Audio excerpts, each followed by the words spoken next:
1, 2, 3.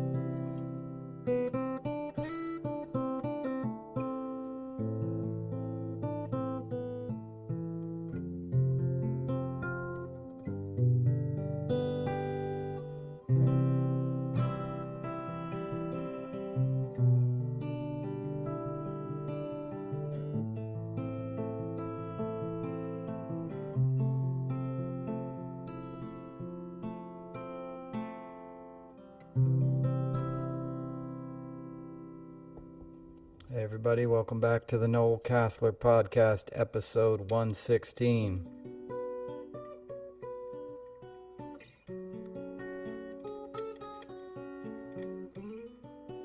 I'll shut up on the guitar. This is my 2008 special edition Takamine. It's 120 of 250 made with a special extra premium koa wood. It's beautiful. They gave it to all the top dealers of Takamine back in the day, and I got it from Mr. Rudy Penza in New York City. It's a great guitar. Well built, solid, man. Workhorse. It's not as fancy as some of those other things I've showed you, but gets the job done. I got it when I worked on I got it before this, but when I worked on the Springsteen tour, the reunion shows at the Garden, you know, Bruce plays a Takamine and so does Nils Lofgren. And if they're good enough for Bruce, and good enough for Nils, they're good enough for me, you know. I love Japanese instruments. Like, who do you want building your guitar, you know what I mean? I got a whole barn full of Taisco stuff for you real geeks out there. I haven't even broken into that stuff yet on the show. I always thought I would play a different instrument every week, but I never got around to it. And now here we are facing another election. Are the good guys gonna win? Let's hope so, right? It's up to us, man. That's what we saw at that convention, which is wonderful, by the way. I hope everybody saw it and enjoyed watching it, and it's taken some newfound sort of hope and energy from what they witnessed. You can't fake that kind of heart and soul, and I think it was a wonderful occasion. And, you know, I'm glad that everybody feels back on track, and we're coming into the home stretch. You know, we're going to get through Labor Day weekend, and then it's September. And then it's on. And you can already see what's happening in the media. You know, the media wants conflict. The media wants a big fight. They want Trump doing what he did this week at Arlington Cemetery, which is beyond disgusting, as we all know. And it's a typical Trump stunt. You know, I assume it was Corey Lewandowski who pushed the woman out of the way, who was the official representing the Arlington Cemetery, and said you can't film here in Section 60, I believe it's called, where they keep recently deceased vets, heroes, you know, people who died in battle protecting this country. And they were like, get out of the way. It's Donald Trump. You know, we're going to shoot our video, goddammit. And I heard that Mike Johnson has intervened on behalf of the Trump campaign to allow them to do that commercial even beforehand or something, which is beyond despicable, but what you'd expect from a little bootlicker like that. And that's what Trump has on his side, like institutionalized corruption in the GOP. And then he has, you know, the idea of waving flags and claiming the mantle of patriotism while doing things like that in real life, while disrespecting fallen troops, giving a smiling thumbs up in front of a graveside. You know, it's obviously beyond the pale. It's beyond disgusting. And it's like exactly who Trump is and who he always been. There was a while where Don Jr. wasn't speaking to him, and he had like a lost weekend. It lasted a while. He went out to Vail and worked as a bartender and did a bunch of coke and got drunk every night, kind of like he does now. But he was a young man at the time, and he was threatening to join the Marines. Don's always been into that kind of macho hunting and stuff, and that comes from his grandfather on his mother's side, Eastern European hunter, Czechoslovakian or wherever she was from.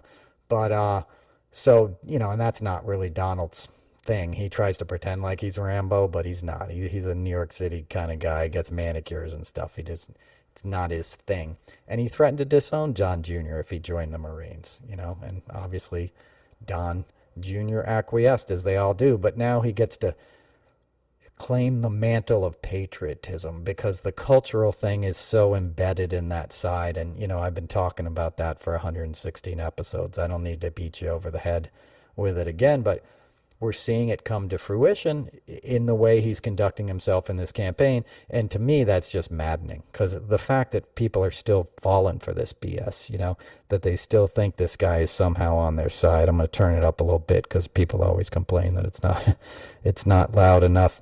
And that's just, it's pure evil, to smile with your thumbs up in front of, not only a graveside, but the family of a soldier who was killed in the Afghan withdrawal, which, by the way, was set in motion by Trump.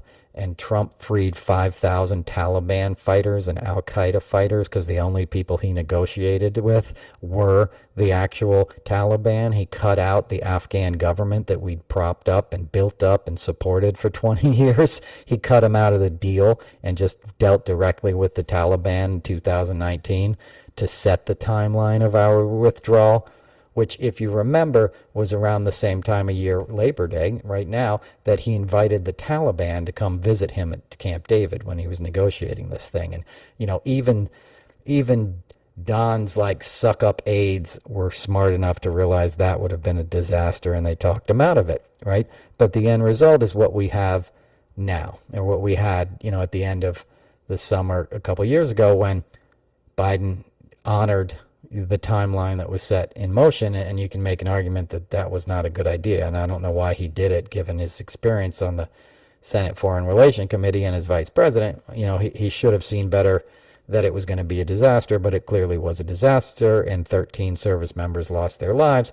And now Trump is trying to pin that on Biden and accepting no responsibility for being the person who set it into motion, who drew down our troops from 25,000 to 2,500 or something that remained, and they closed all the other airports except for the one we had. And the terrorists attacked because they were free to attack, because Donald Trump let them out of jail. So they did what terrorists do, and they attacked our troops, and they killed a bunch of people, and now they're trying to place it on Biden, which was the intent all along, was to leave sort of a booby trap for the Biden administration. And that's my point in criticizing them, is that they should have realized that, dude. This guy's leaving, trouble in your path because he doesn't care about geopolitical security. He doesn't care about our troops and their lives. He cares about looking good in a campaign. And that's why they would push somebody out of the way, so they could go film a campaign video.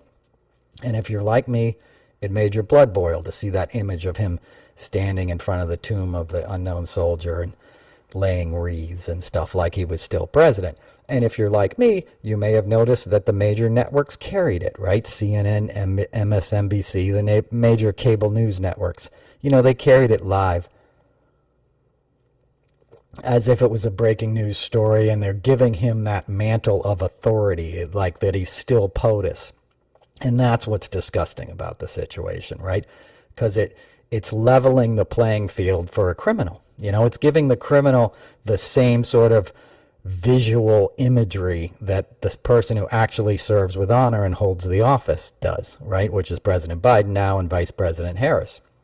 So the media wants to play along with this circus. Trump's going to lose in a landslide. Anybody who's good at math knows that. He's going to lose the popular vote by 10 million at least.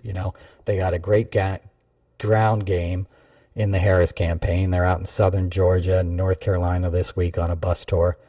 They're the real, and they're going to win this thing, right? But Trump's not going to accept the results, as I've been saying every day for a long time. and they're going to try to, through voter suppression, through gerrymandering, through fake news, fake poll results, we won at 8 o'clock on election night. They're going to try to claim victory. And there's going to be chaos that'll make what we saw in the last election look like child's play, in my opinion. They've been gaming up for 4 years for this. They're building an army. And that's what I've been telling you. You're seeing some of that play out now and all the insanity that has gone on this summer. You got his assassination attempt, which is suspicious as hell in terms of certain imagery. The way he's grifting off of this image of him saying fight, fight, fight, none of it adds up. I know that dude. He's a coward. That's not his natural reaction unless he was sort of acting out the part, And somebody got killed, not including the shooter. One of his MAGA faithful took a bullet, and I wouldn't put it past Donald Trump to make that kind of sacrifice for the campaign ad. He doesn't care about human life. He cares about his own needs. And I'm not a conspiracy kind of guy, but he's not somebody that you should give the benefit of the doubt in that situation, and he's been given the benefit of the doubt as far as I'm concerned. If he went to the hospital right afterwards and a doctor came out and said, yeah, he's got this wound, then I believe it, right? But him showing up at the convention with a freaking napkin taped to his ear and doing a little one-man show about it was a warm day in August or in July and an assassin's bullet tried to take me down. And now, of course, he's trying to blame it on Biden-Harris, that it was, they left him in danger and in the lurch. And it's simply not true. And if you think that kind of guy couldn't be involved in that sort of conspiracy, you don't know Donald Trump and you don't understand what happened on January 6th, which was a conspiracy. And the 6 weeks leading up to it was a conspiracy to overturn an election, all the way up to fake electors that they were flying to D.C., all the stuff that went down in Wisconsin, Arizona, him calling up the Secretary of State of Georgia, Brad Raffensperger, and saying, I need to find 11,000 something votes. He's not above anything. So he's certainly not above staging a kind of campaign ad, assassination. And Mike Flynn, Eric Prince, those guys could pull that off in a heartbeat. And I'm not saying that's what happened, but I'm saying I don't know what happened. And you don't want to give him that leeway because he's using that imagery. My point is he uses that imagery to claim the mantle of I'm the true patriot. His kids were at the convention. He took a bullet in the face. No, he didn't. So none of it makes sense. A lot of it is stagecraft and a lot of it is media's desire to have all this crazy imagery, to have Trump doing what he did at Arlington the other day. And then, talking about it on the newscasts for the next few nights and stuff.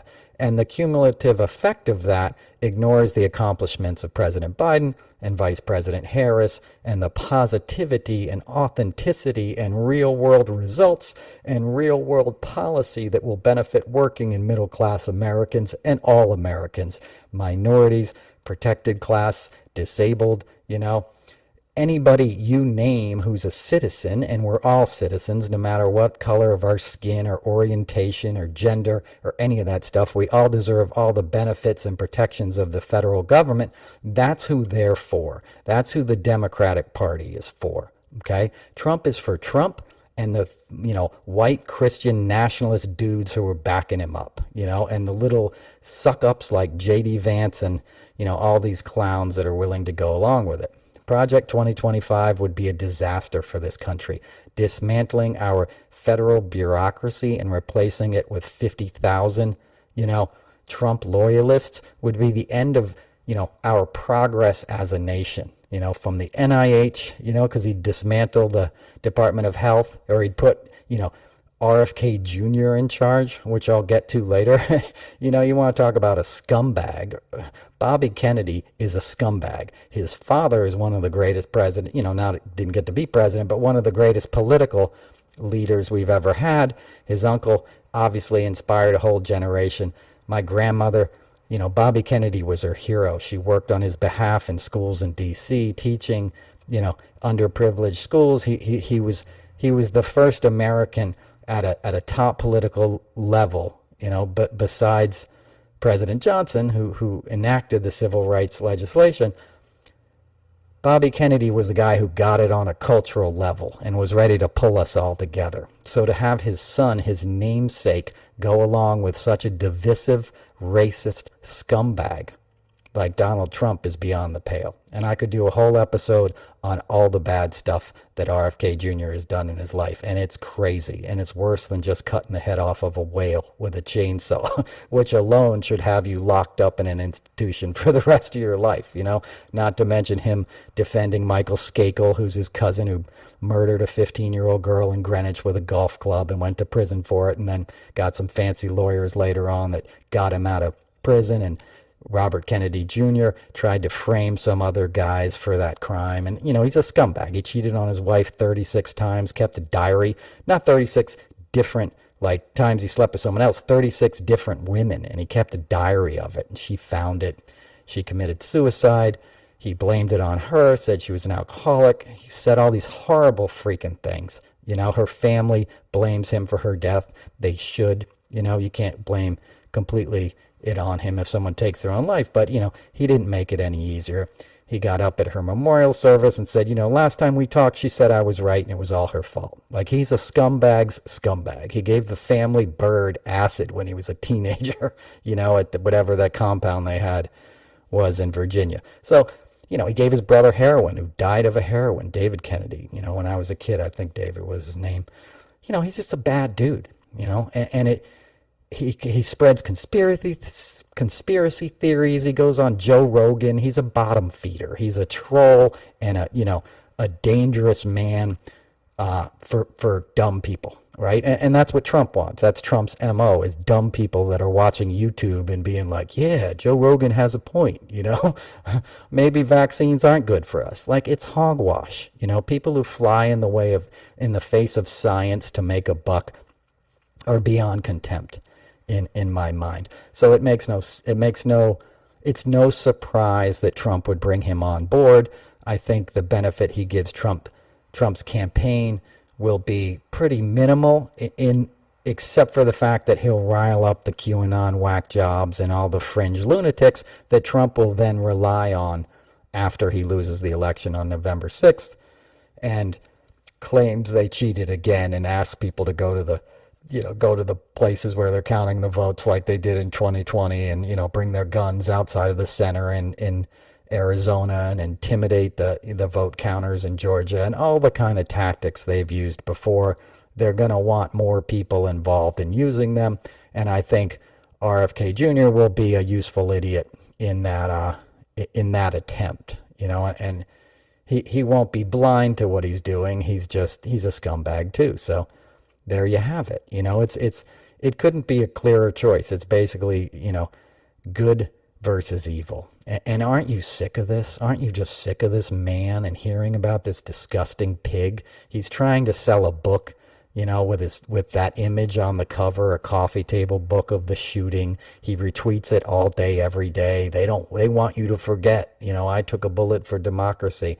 It's just, you know, it's so disgusting to me that we're still here as a nation, 9 years of this. I mean, I keep saying I'm trying to wind down from talking about this stuff because it makes me ill how much of my life I've had to spend doing this. And, you know, nobody's making me do it. I feel compelled in many ways, but it's maddening to see how many people make a buck off it, how many people in the mainstream media go along with it. And I know there's some great reporters, you know, who were completely offended by this all. I'm not even so much blaming the individuals. I'm blaming the guys who own these corporations, these media corporations, and own the New York Times and, you know, hang out on the golf clubs, you know, in the Hamptons. And they're all sort of a like mind. Like, the tax breaks won't be so bad, you know, or the tax breaks will be great. Trump won't be so bad, and we'll make a buck off it either way. You know, because the people he's going to go after aren't rich white people who own networks. And that should bother everybody, because he's willing to sacrifice the rest of Americans, and a lot of other Americans are willing to go along with it. And the fact that Trump still has 70 million or however many people it'll be, he clearly still has enough support that the race is more or less neck and neck. You know, Kamala Harris should be ahead by 10, 15 points. Trump should be a laughing stock. It should almost be like the Democrats are running unopposed because they have such an awful human being on the ticket. Not to mention J.D. Vance, who's as unlikable as Martin Shkreli. If you know who Martin Shkreli is, he was the guy who like raised the price on the AIDS drug and stuff. Just total scumbag. I met him once. I think I've told that story on here. He's like that kind of guy. You just viscerally are offended by the dude as soon as you look at him. I wrote a chapter on Black Books, which is this sort of fictionalized story of the behind-the-scenes stuff in Trump world. It's on Noel's Notes. If you want to read it, that's where I'm putting most of my energy these days. So check that out and sign up. But, I go into in depth in a sort of like faux literature way, in a comedic way, because that's the only way I can explain this madness. I'm trying to explain it to myself as much as anything else, because taking it face on, it doesn't make any sense. The Republicans could have ditched Trump after January 6th 4 years ago and built their party back up. They could have gotten reasonable leaders who would, they're still Republicans, right? So I'm not going to agree with their policies, but they could have had a Liz Cheney or somebody who would have been popular and would have been, a challenge to Democrats to face. And instead they got a cult leader, a scumbag.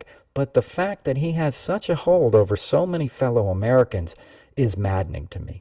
And it makes me feel like no matter what happens in the election, and I believe, VP Harris and Tim Walz will win, Governor Walz, it makes me like want to get out of this country. I know it's a global issue, this fascism, but it's almost like I don't want to live amongst people that could still vote for this guy 9 years later with all the evidence you've seen.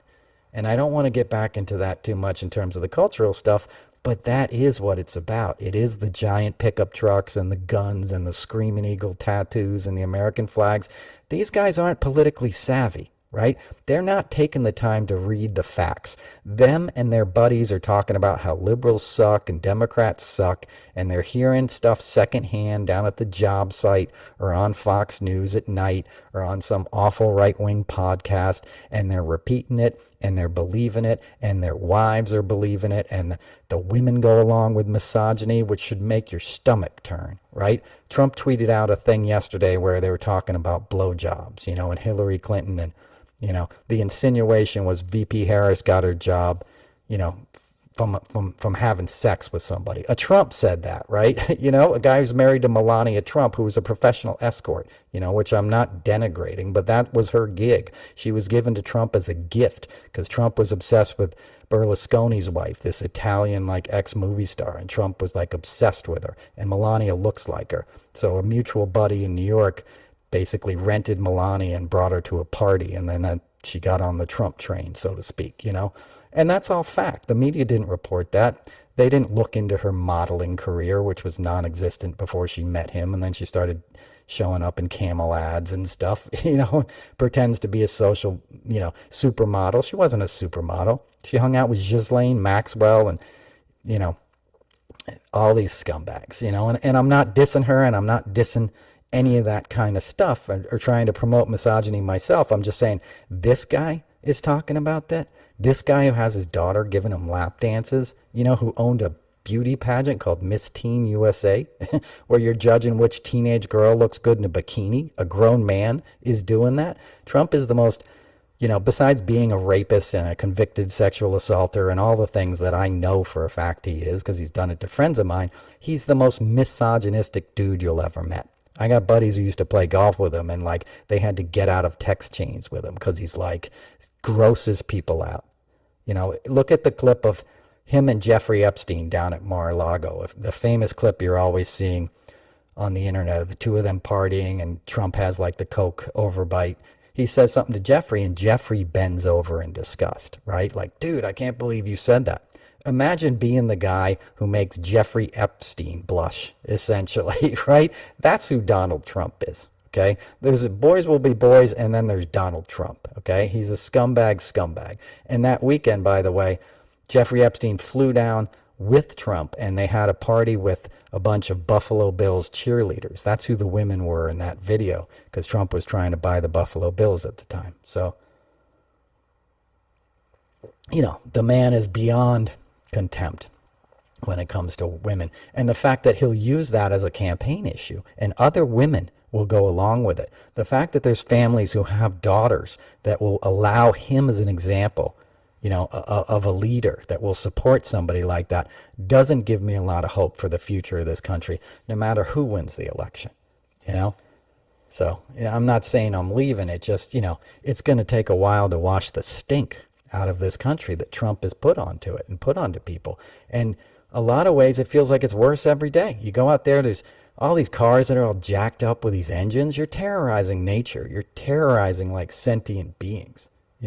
I can't stand like when I hear these things go by. And that stuff, do you know what I'm talking about? These like giant mufflers and just jacked up engines that just screech like a blitzkrieg when it goes down the road. That kind of stuff used to be illegal. Like you'd get in trouble for driving like that, and now it's like nobody cares. It's the neck tattoo of automobiles. No offense to people who have neck tattoos. It's just like we're changing as a nation, and we're not changing in many ways for the better, and we need to change for the better. And I think that's what we saw at the Democratic Convention. I think, they talk about joy and empathy. That was on display. We all want to come together. We all, I want Tim Walz to adopt me, dude. They were harshing on his son Gus for getting up and crying and saying, that's my dad. It was such a beautiful display of emotion. I wrote about that too in Substack. I'm not plugging my Substack. I'm just, if you're not reading that, and you dig this podcast, you're not getting the full thing, because that's where it's at in terms of me really talking about these subjects. But that was such a beautiful, genuine, moment. And what did they do? They attacked the kid. They attacked the kid for showing emotion, for having pride and love for his father. Because they don't recognize that. The Trumps don't love each other. Trump doesn't love his kids. His kids don't love him. Everything is transactional because they're all traumatized and abused. And I'm not trying to get you to feel sorry for them. They're just broken people who haven't done the work on themselves. And those are the last people you want anywhere near public office, because if they're in public office, they're going to be run by compulsion and defect. And that's what Trump is. And that's what his children are. Greed, right? Vanki. And Jared, greed. What did they do in the White House? They profited to the tune of $460 million and then got a $2 billion payout. And I go way into that in chapter 7 of Black Books. I'm breaking it down for you because that's been the theme of what I've been writing about. But that's who they are, right? They're not going into D.C. and saying, hey, how can we help people? Our dad just got elected. Let's try to tackle these major issues. No, they're like, how do we make a buck off of the situation and continue to grift and then, stay out of the fray when it all goes to hell and hang out on our private island, Indian Creek Island, where Jared and Vanki live, and manage their hedge fund with $3 billion now in assets, from Saudi Arabia, essentially. I don't even think I have time to get into what he's trying to do in Albania. He's trying to build a resort on a very ecologically fragile area that's protected, right on this coastline where all this nature and flamingos and all these things live. And Jared wants to put in a giant resort there. And he's getting away with it because he's got money. So he's just going to shoehorn himself in there and destroy, one of the few beautiful places of, nature left in that otherwise, poor country where, and not poor, I'm not dissing on them, but economically, people like that take advantage of places that they can like sort of muscle in with their money. And that's not somebody who cares about the greater good. That's somebody who cares about making a buck. And that's disgusting.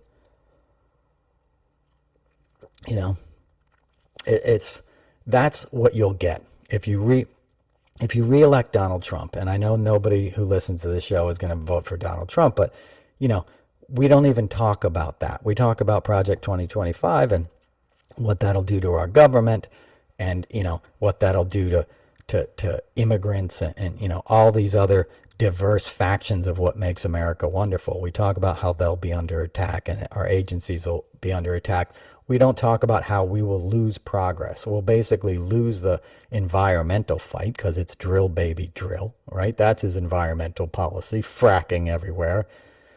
All these horrible things. This week people are dying because Boar's Head is selling tainted deli meats, right? Do you know who rescinded the FDA regulations on meat plants? Donald Trump, to make it easier for big business to make you sick, to make another buck. They took away safety measures, and now people are dying, from eating tainted meat. It's disgusting, right?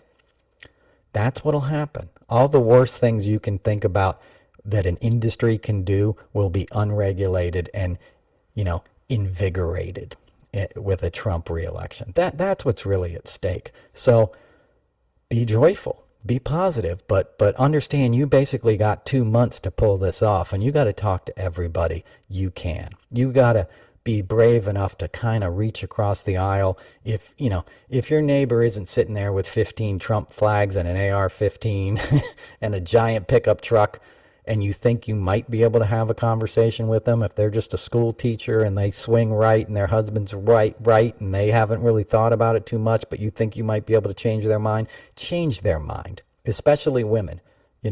There's a wonderful thing I saw online where women have this like grassroots campaign of leaving post-it notes in public restrooms, saying, hey, nobody can see who you're voting for, because a lot of Trumpism is sort of an abusive relationship towards women. It's a domination kind of thing, and we haven't made the progress we need to make as a nation towards women and equality, right? So they want to go backwards. They want to take you back to the 50s. We all know what J.D. Vance has said. He thinks a woman's place is in the kitchen, essentially, on her back making babies. Like, it's disgusting. We're in 2024. We need a woman leader, especially a woman of color. I've wanted a woman leader for decades. It's about goddamn time, and we're going to get it in November. Okay, but we're going to have to work for it. We can't think it's just going to automatically be given to us, and it's the last thing they want. And the good news is Trump's on the ropes. He's terrorized.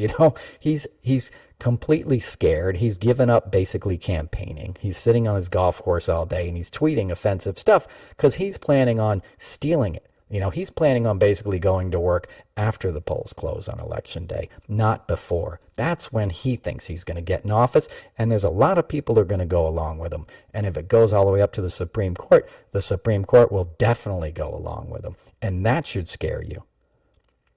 One of the sort of underreported stories this summer, or one of the most significant news events this summer, in my opinion, was the Supreme Court ruling, where they ruled in his favor in the immunity case. Okay, and that was big news on the Monday. It broke, and then it basically disappeared from the news cycle, the next day. And that was very significant because they were just saying he is a king. He can do whatever he wants. He's relying on that. They've already thrown their lot in with him. They're already completely corrupted. Clarence Thomas wants to retire. Justice Alito wants to retire. They want Trump in there so he can appoint some 30-year-old like Judge Aileen Cannon, and it'll be game over. So they're going to vote in his favor. My point. That's my point in that, right? If it comes up to the Supreme Court like it did Bush v. Gore, they're going to go with their boy Trump. Supreme Court is basically, bought and paid for by the Federalist Society. So that's a done deal. The way to avoid that is to vote in numbers so large that not just Americans, but the global audience can see that it's obvious that, Kamala Harris and Tim Walz won the election. Right? And anything else is subterfuge and an attempt to yet again steal the election, which he did last time. He didn't get away with stealing the election, but he's basically gotten away with the conspiracy. They refiled yesterday as a result of those SCOTUS of the SCOTUS decision earlier in the summer. They streamlined the case and Jack Smith refiled it. There's no way that case is going to trial before the election. Right? So Trump gets elected, that case too is getting thrown out. He doesn't get elected, he's going to be held accountable. And that's what you need for the principles of justice to be enacted, no matter how long it takes. It's the symbolism. I don't care if it gets delayed on appeal until Trump is 90 years old, if he lives that long, and if he doesn't, I'll be in line to piss on his grave. I'm sorry. But, and I know it'll be a long line, or at least take a selfie and a thumbs up, right? But that's what needs to happen. Because we need to show other generations that this isn't right. that this man was an aberration who came about at a time when there was enough rotten, immoral people in the Republican Party that they went along with it. And enough Americans were asleep at the wheel and buying the bullshit that Rupert Murdoch had been pumping into their veins like poison for decades. You know, we need to get past it. You know, we need people to realize what they've been sold. Bullshit, lies. And I believe they will, because I believe in the goodness of human beings. You know, at the end of the day, not all of them, but a lot of them, right? We're all Americans. We need to come together. You got to think of it like a cult. These guys have been indoctrinated, you know, and now their egos are involved, so they don't want to admit they're wrong.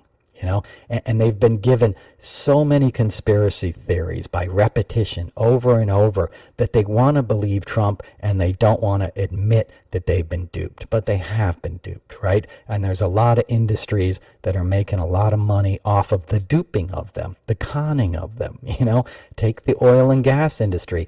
They want these guys driving big pickup trucks. They want to frack in your backyard in Pennsylvania, right? They don't want you caring that your kids are getting cancer from the chemicals that are poisoning you. You know, they want all that to continue. They don't want progress. They don't want a Green New Deal. They don't want, you know, people with, to them, funny sounding names in Congress representing them. They want it to be some white guy that they can control because they've known him and their, you know, their kids go to the same college and they hang out at the same country club and they can protect business as usual. The mediocre sort of white ruling class. You know, that's what they want to protect. And Trump's a perfect beast to deliver that message because he's like the idiot whisperer, right? The people who, you know, he appeals to most are the least sophisticated among us. The people who benefit are completely sophisticated and cynical. And they make a bunch of money and hang out in Palm Beach and have their big mega yachts and stuff, you know. But the people who are out there in the streets waving the flag, they're not benefiting from this guy. They're benefiting from labor unions. They're benefiting from a federal government that's reducing, you know, their prescription drug costs and ensuring that they'll have health care and not get kicked out of health care when they get cancer from eating cheeseburgers and fast food all the time. You know what I mean? They're going to benefit from a 5-day work week and an 8-hour day, which was given to them by labor unions, which have traditionally always been supported by the Democrats and still proudly are, right?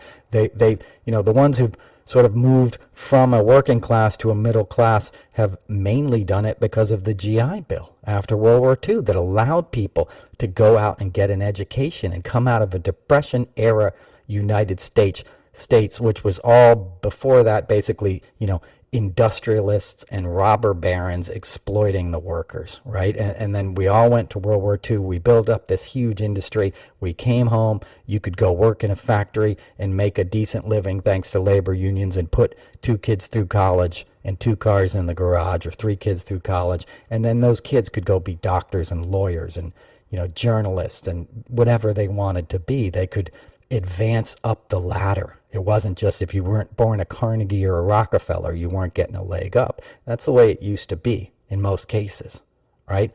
But no, New Deal, FDR, Democrats, you know? And even Republicans warned against what was coming from sort of a military-industrial complex, right? You know, Eisenhower warned people about that. Guy was a hero, man. Guy helped win World War II, you know? You wouldn't have won World War II without Eisenhower. You know, and he warned against that. And we were basically on balance until the Reagan era. You know, Carter really shook things up and scared people. Nixon was corrupt. My grandfather was attached to Nixon his whole career. My grandfather was, you know, high up in the Foreign Service, my paternal grandfather. My maternal grandfather was an NSA analyst and spent a lot of his career, you know, working in Saudi Arabia and stuff. But, you know, Nixon was corrupt and a bad dude. Ford was kind of business as usual. But when Reagan came in, it was a response to the progressivism of the Carter years, right? And Reagan was, you know, kind of a racist at heart, pretty clueless, and a good showman. You know, he could speak to the same kind of people that Trump is speaking to. So he used racism. He used race baiting. He was manipulated, you know, by the people around him, and he didn't seem to have a moral center enough to really care. And I know he has his fans out there, and I know he's a great speaker, but, you know, if you look at what happened during, his administration, that's when it really shifted. And the guys in the shadows and George H.W. Bush and these guys that, had a long history of involvement with the oil and gas industry and the conservative movement, the think tanks that the Koch brothers, who had moved from a John Birch Society sort of libertarianism, which was with their father, Frederick Koch. That was his thing. He was one of the founders of the John Birch Society, right? But his sons, Charles and David, took it one step further, and they moved into the sort of Federalist Society, Heritage Foundation. We want to rule this thing. The workers and the Democrats and all these pesky people are giving these Democrats too many rights. You're giving the workers too many rights. So they wanted to dismantle public education. They wanted to dismantle Social Security. They wanted to, you didn't get taxed on your unemployment checks until Reagan came along. If you're getting an unemployment check, you shouldn't really have your taxes taken out of it, but you do now, thanks to Ronnie Reagan, right? So they started punishing the poor and punishing the working class and stripping these protections away. So not just the oil and gas industry, but Wall Street could have LBOs, leveraged buyouts, where they could borrow money, take over a company, gut the company, sell the company, and make money. And then the company gets destroyed, a town gets destroyed, right? Whatever manufacturing is left gets shipped overseas. That was the deregulation of Wall Street that allowed these new financial instruments that made corporate raiders a thing, that made, greed is good. It was fictionalized, but, the Oliver Stone film was talking about something that was really happening. So that is what decimated the middle class. That's what created the Rust Belt in this country. And then you had sort of the vultures, the Sackler brothers, who pumped poison into those communities, with Oxycontin and all this kind of stuff. I'm watching the movie now, or the series on the Sackler brothers. I forget what it's called, Pain Inc. or something. And it reminds me, when I had like all my gigs in TV and stuff, a stage manager had hired me once to do like a corporate event, and I didn't know what it was. And I showed up, and this was at the Marriott Marquis in New York City in Times Square, and they had the 6th floor ballroom. If you know the building, it's where we do the Songwriters Hall of Fame and a lot of corporate events. Big, huge room. Thousands of people can fit in this room. And I show up to do the gig, and my gig, along with some other TV, PA kind of types, was to hand out gift bags. And I get in there and I open the gift bag, and it's Oxycontin. It's like Oxycontin notepads and Oxycontin stuffed animals like you see in the film and stuff. And I just couldn't believe it, And I'd given her my word. I finished that day, and I never went back. I never took the gig again. But this was like 2006 or something. So they knew they were pumping poison into people in the late 90s, right? They'd already decimated, these folks. People had already died a lot at this point, and they were still selling this poison, which, turned people into addicts and turned those communities that had already been picked on during Reagan into just unimaginable, places of suffering. And that's sort of what Trump inherited. Trump is sort of the guy who came along next. If you want to do a timeline, Reagan, Tea Party, Trump. Behind the scenes, you got the Koch brothers, the Sacklers, all these big companies. You got the Bush years in there, which is a whole other episode if you want to talk about 9/11 and the response to that. And Dick Cheney's, being in charge of KBR, Halliburton, Kellogg Brown Root, the big military industrial guys who made a fortune off of those wars, that were fought under false pretenses, essentially, right? But made a bunch of money and cost a bunch of American lives, right? And sort of let Saudi Arabia off the hook, who was, basically behind 9/11. That's all a whole sort of parallel scam that runs next to the Trump years. But from an ideological perspective and from a just purely picking on people perspective, Trump is inheriting that kind of stuff, and he's masterful at manipulating these people in a way nobody else has, because we haven't seen anything like this. The fact that the guy isn't completely chased out of the race after what he did on Monday, at Arlington National Cemetery. You know, I mean, it's so beyond the pale, and he'll get away with it because his people won't hear it in the same context. They're not told the truth. They're told only to listen to him, only to believe him, you know? And they've been hearing that for 8 years.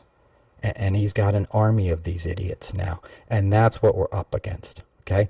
But there's more of us than there are of them, okay? And I always kind of get into the dark stuff here, and I apologize for that, but it's where my brain goes, and I just want to, you know, this is not the time to let your foot up off the gas pedal. It's also a time to not let yourself get exhausted by the BS, okay? Twitter is shit, okay? Sorry to curse. I'm going to try to stay off of that this weekend and not get back on it. It'll be a weapon in September and October.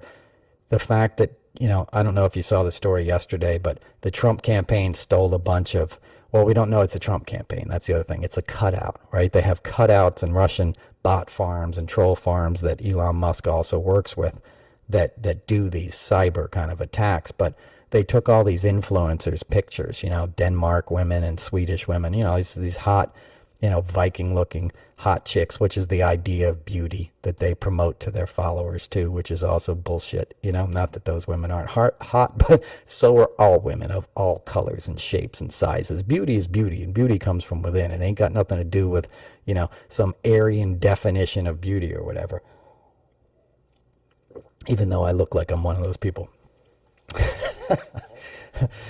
But you get my point, right? It fits their narrowly defined view of beauty, but these are very attractive young women. So they take the images and they'd like put a MAGA hat on some girl who's like a social media influencer in Denmark or Germany or something. They put a MAGA hat and they do social media posts from fake accounts with this supposed person saying, hey, if you're down with Donald Trump, you know, I'd like to follow you and stuff. You know, they're sort of trying to manipulate the marketplace and the young white males that are going to like lean towards Trump and think, wow, look at this smoking hot babe who's going to follow me. And it's all a scam. And there's nothing you can do to stop it because Elon Musk is all for it, you know. And I've talked about him a lot before. I don't have time to get into him too much today, but he's a big part of this. And I don't want to like reward him with my content. So I'm going to try to stay on Substack for the duration and Threads. So it's Noel's Notes on Substack, and all the content is free. The people who've signed up to support it with subscriptions, that's the only living I'm making these days, and I'm grateful for you for doing it. I'm grateful for the folks that signed up for Patreon to listen to this podcast. You can get the episodes free, or not free. You sign up, you get a commercial free. So if you're listening to it regularly, you're obviously hearing commercials. If you sign up on Patreon, it's like $5 a month. You can hear it commercial free. And I'll try to do a bunch of these before the election. You know, and that's where I'm at. Thanks to all the guys who've listened and girls and bought T-shirts and stuff. Those T-shirts were at a limited edition run. They're silkscreen. They're not some cheap thing off the internet. My old manager was a merch guy. He did all the merch for bands and stuff and ran a record label too. But they're like what you'd get with a really nice concert T-shirt. So those of you who got some, you got a collector's item, Noel Casler podcast T-shirts. And I think I got about 70 left. So, you know, when they're gone, they're gone. I'm not going to sell any more. I'm not going to make any more merch. We don't need any more of that stuff out in the world. It was only going to be a limited thing. Not that my things aren't cool, but, you know, we don't need more products, in my opinion. So that's what I could bear to contribute. And so if you want some of those, noelcasler.com. And otherwise, just take care of yourselves. You know, Steve Silberman, I don't know if you guys know who he is. He was a deadhead. He wrote a book about the Neuro Tribes.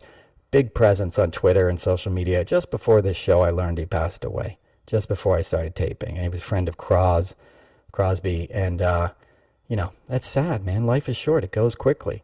Russell Malone, who's one of my heroes as a guitar player, passed away. And I did a event in New York City earlier this month and got to meet somebody who was very close with him. And we spent an hour talking about Russell after the gig. And I met Russell in the 90s. I mean, he was a legend, legendary jazz guitarist, just a beautiful soul, beautiful human being, funniest guy you'll ever meet. I mean, Russell was funny, you know. His kind of guy had such a big heart and a big presence. And he was over in Japan on tour, playing the Blue Note with Ron Carter, great bassist, and passed away suddenly. As obviously Steve did. So, I don't want to talk about the bad guys the whole show, This weekend is also the anniversary of Jimmy Buffett's passing. Everything I'm writing now, I owe a debt of gratitude to Jimmy Buffett, because he was the guy who gave me the recommendation of a page a day. And I wrote a tribute to him last summer. I'll repost it on Sunday. But a page a day was the best advice he ever gave me, because I would run into him a lot when I worked for CSN. They were obviously close, and I did some events in New York with him, and I would see him in Sag Harbor, where I just got back from, all the time. And I think about him when I'm out there, most especially. But I would tell him that, I desired to write, but wasn't really getting anywhere, And he said, hey man, Herman Woke told me just a page a day. Do a page a day, At the end of 30 days, you'll have something. It's damn good advice when I finally took it. Now I'm obsessive about writing a page a day. And, like he said, most days you'll write a lot more, but if you do at least a page a day, you got something. And that's a good way to live life, right? It's like one step at a time, man. When you get sober, it's one step at a time. You're not like worrying about taking your 9th step when you're counting days or doing a 9th step, right? Some of you guys know what I'm talking about.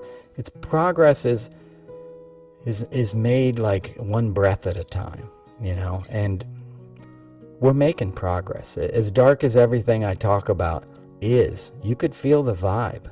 You could feel the vibe watching the convention on your TV. You could feel the vibe in the room, and I think Tim Walz is sort of a gift as a human being, because as I said earlier, you can't fake that kind of authenticity. I think VP Harris is amazing too, and she was my choice in the 2020 primary back in, I guess 2019. She dropped out early, and I love President Biden, but she's genuine. When I got to go to the White House, I met Doug Emhoff, and he had a little party for us on his little balcony in the old executive office building. And he was so humble and like happy and just like thrilled for her and thrilled to be in that position. And while we were there, I was up there with like these influencers and stuff. And she came out of the West Wing to get in an SUV. I think I told this story last time. She was going back to the Naval Observatory, which is where the vice president lives, for a Diwali celebration, if I remember correctly. This would have been in October. And she saw him up there, and they just waved at each other. Like, he was like, hey, I'm doing this. And she's like, I gotta go, Doug, I'm doing this other thing. See you at home later. They were regular people. As much as you can be a regular person in that position, they were like us. And I think that's what people realize when they watch the Democratic convention. Like, these people are like us. I've told a lot of stories about behind the scenes stuff when I worked in TV and in the music industry. And when you're like a behind the scenes guy, you don't really have a lot of power, right? And the artist has all the power, especially in TV, in the talent department, which is what I worked in. 'Cause your job is to facilitate their needs, and everybody's on pins and needles. And the kind of shows I worked on, it would be like Madonna and Michael Jackson, all these kind of like huge figures. And, so you'd be scared. You didn't want to mess anything up. You didn't want to get in trouble. There's always a lot of money on the line. And the people that you would meet that were normal, that were just like you, were the ones that you would just fall in love with. Like McCartney's like that. He's Paul McCartney. Like, if anybody could be like an arrogant prick, that guy's probably earned that right. And he's nothing like that. He's like a total normal guy. So my point in that is like that was the vibe I got from the stage, and I think people respond to that. Like, Trump's not a normal guy. He's not anybody you want to meet. He's not anybody who would care to meet you, but these other guys are. I would go over to Kamala's house for dinner, I definitely would, seeing those videos of her cooking, because that woman knows how to cook. And I'm not saying that like in any kind of way about women and cooking. You could be a woman and not know how to cook too. That's your prerogative, right? I like to cook, and she clearly likes to cook, and that's almost important too, because it's about nurturing, right? It's about like feeding somebody and doing it well and having the ability to share something from your soul and from your culture and stuff. That's what you want. Those are the houses you walk in and it smells good and you're like, man, what's on the stove? I hope they ask me to stay for dinner, you know? And that's what Tim Walz's speech felt like. It felt like a grandma was handing you a basket of bread rolls, you know, that were warm. And you just met that family and like were invited, you know, to sit with them on Thanksgiving or something and immediately felt comfortable, you know. And next thing you know, you got a big plate and you're pouring some gravy on it and everybody's laughing and smiling. And you're like, I've been here before, man. This feels good. And it's been a long time since I sat down at a table like this. That's where we're at.